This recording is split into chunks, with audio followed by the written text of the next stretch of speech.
Here's an example of homework E.2, modeling change.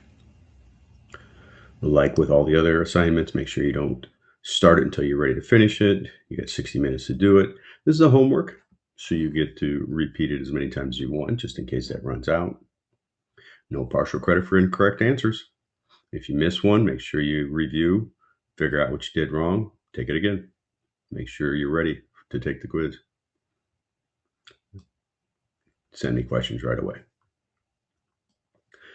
Number one, the number of tourists in a resort town increased from 3,236 to 5,129. Find the percent increase. The percent increase is going to be the ending amount minus the beginning amount divided by the starting amount, right? And then we have to multiply by 100 to make it a percent. So in this case here, we have 5,129 minus 3,236. Divide that by the 3,236, and then multiply by 100. So grab your calculator, right? So 5129 minus 3236 is 1,893. Now I don't really need to write that down. I just keep going on my calculator. So divide that by 3236. This is, I'm going to write this down though, 0.5849. This keeps going. And then when I multiply by 100, that's going to be equal to 58.49%. The instructions say round to the nearest whole percent. So this is going to go to 58%. And then in a box, it says do not include the percent symbol with our answer. So we put 58 in the box.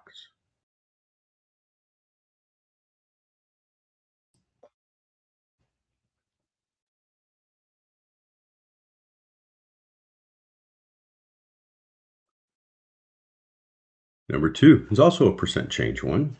The college's budget was $516,000, and they're asking for an increase to $630,000 next year. Find the percent increase. So just like before, this is going to be the ending amount minus the starting amount divided by that starting amount, S-T-A-R-T, and then we're going to hit times 100 to change it to a percent. So this is 630,000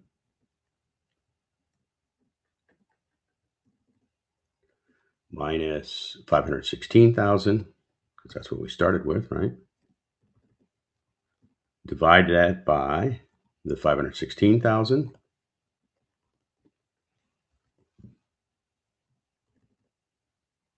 And then multiply by 100.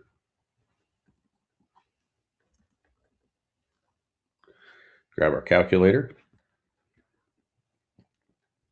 630,000 minus 516,000, 114,000. Divide that by 516,000. This is 0.2209. This keeps going. Multiply that by 100. That is 22.09%, which to the nearest whole percent is a 22% increase.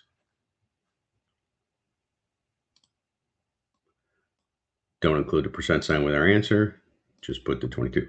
Pay attention to these. If it asks for the 1/10 of a percent, we would have 22.1, but this is to the nearest whole percent.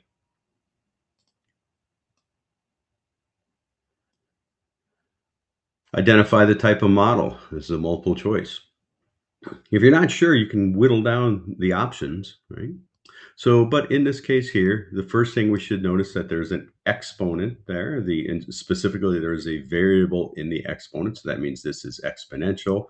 So that right away should eliminate the two linear options. Then we look at the number being raised to the exponent. Since that is larger than 1, this is growth. Right? Then we just check this one off. If that number was less than 1, it would be decay.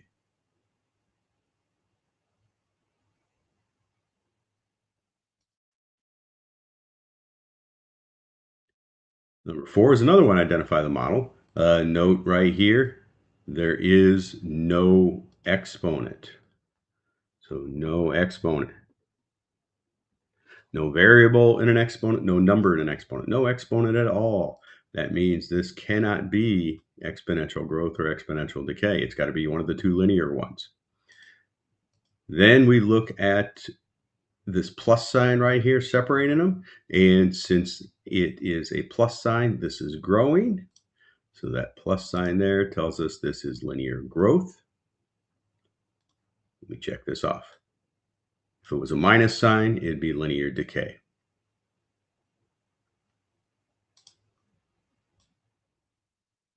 Number 5, we're halfway. Thrifty truck rentals charges $25.99 plus 22 cents a mile. What is the cost for renting a truck and using it for 64 miles? So our cost is equal to the fixed rate, okay, plus the mileage. Right? So in this case, our cost is equal to the $25.99 plus 0.22 times 64 miles. Pretty straightforward. Grab your calculator.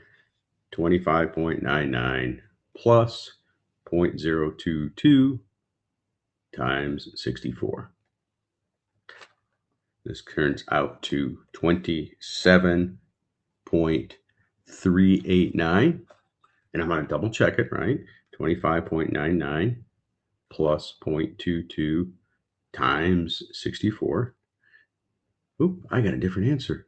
Right? What did I do? I forgot to, I messed that up. So let me try that again. So this is not correct, right? So let me try it again. I got two different answers. So one of them was wrong. So let me try it again. 25.99 plus 0.22 times 64. That gives me 40.07. So it's really easy to make a mistake on when you're hitting buttons on the calculator. Maybe I hit an extra, maybe I put 0.002 instead of 0.22. Do everything twice. Takes a few seconds to get to the correct answer. There are no instructions to round, so we do not round. If it was money, we would round to the nearest cent, and this is already to the nearest cent here. So we just put the entire thing in our answer box here, 40.07.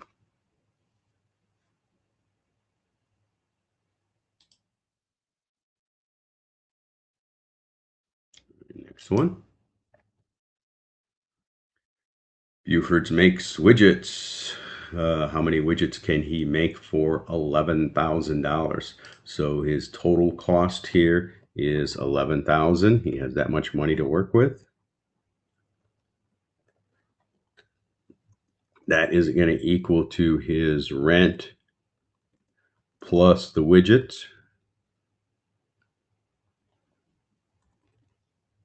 In this case here, so 11,000 is 2580. That never changes. It's going to be 2580 no matter what. We add to get widgets are $42 a piece. 42 times the number of widgets, W. So if we're going to solve for W, the first thing we have to do is subtract the 2580 from both sides, right? So minus 2580 from this side. And if I do that on the left, I better also do it, or if I do that on the right, I better also do it on the left, right? So then I do the subtraction here on both sides. So on the right side, these things are going to go away. And that's going to leave me with 42W.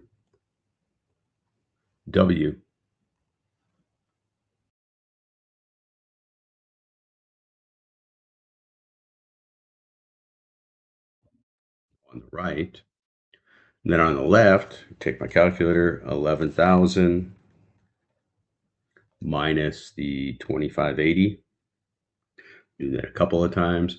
All right, so that tells me this is 8420, and these are equal. So then I'm going to take, I want to get the W by itself.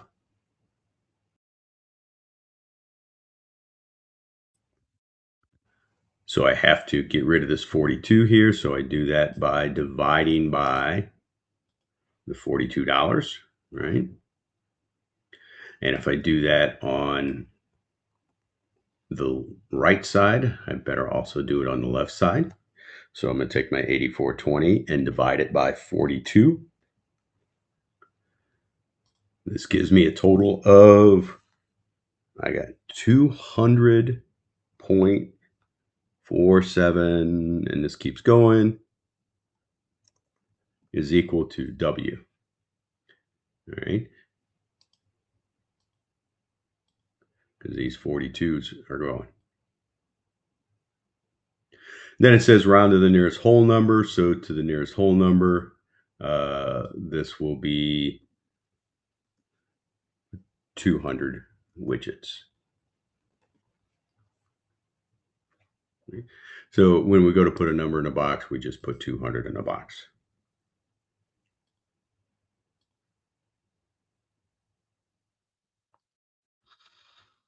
Be careful with the rounding. Remember, we only round once. I see some students round the 4 to a 5 and then round the 5 up to 201. Nope, we only round once. We only have to look at the 4.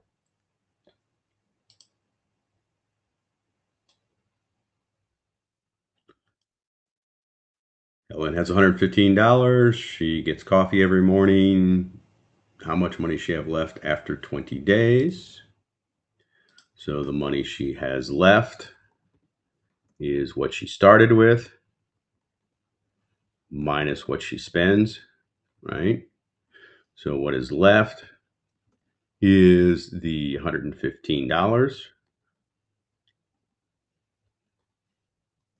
minus what, 375 times, and she's done it 20 times, which is a creature of habit, right?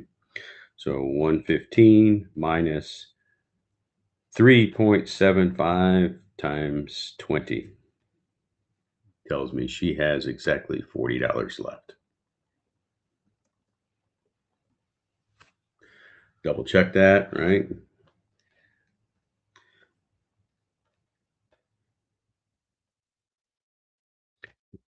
$40 left. Don't include the dollar sign with a response, so we just put 40 in our box.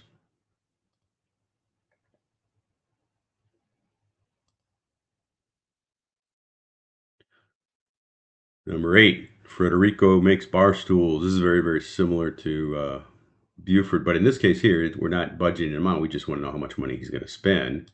So his costs is going to equal his rent plus the, so I should say the total here. I said cost. The total, right, is going to be his rent plus the cost for bar stools. So in this case here, his total, the rent is a fixed $14.90 a month, plus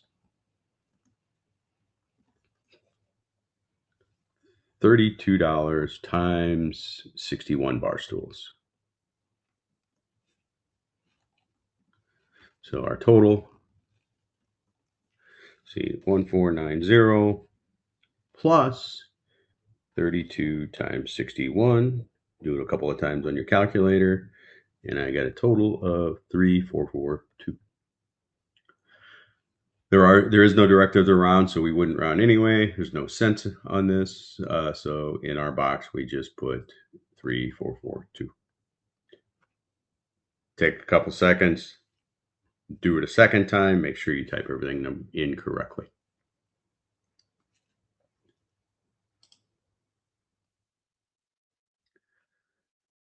A cup of coffee is 205 degrees. You set it on a table in a 72-degree room and you let it cool. I do this every morning, right? If it loses 15% of its temperature every minute, we get this specific model here. And note that it is an exponential model, right? Because we have that m right there and an exponent. And in this case here, we don't need to develop it. We're just told to plug in 11 for m. So this is just a simple plug and chug.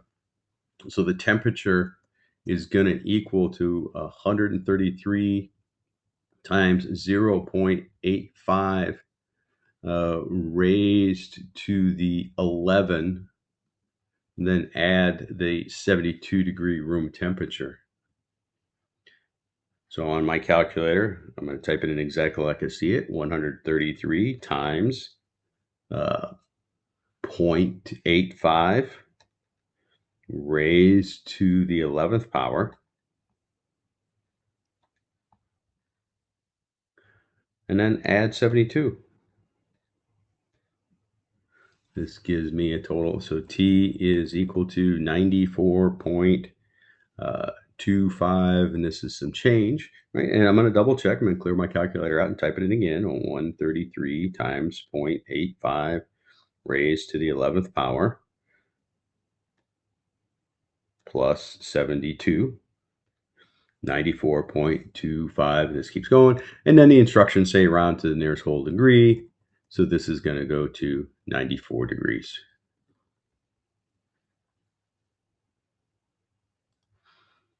So put the 94 in our box. Don't try to type the degree symbol. Just put the 94 there. In fact, if you tried to type some kind of weird symbol, Canvas would balk at you anyway, right?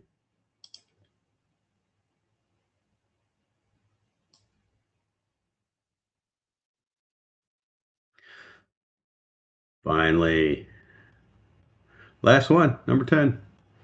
Metropolis has a population of 12,653, is growing at 1.9% per year.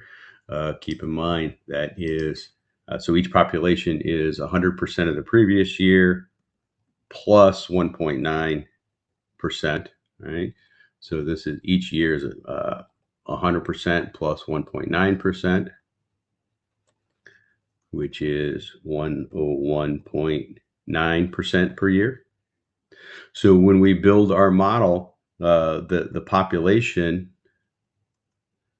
will equal the starting amount of 12,653. And then in parentheses, it's going to have to be 1.019. We've got to change that percent to a decimal. Oops. 1.019. Had them out of order, right? That's 1.9%. Move the decimal 2 spots. And then that will get raised to, in this case, 5 years. All right. Grab my calculator. 12,653 times 1.019 raised to the 5th power. So the population will equal 13901.588, and the directions are around the nearest whole number, 13902.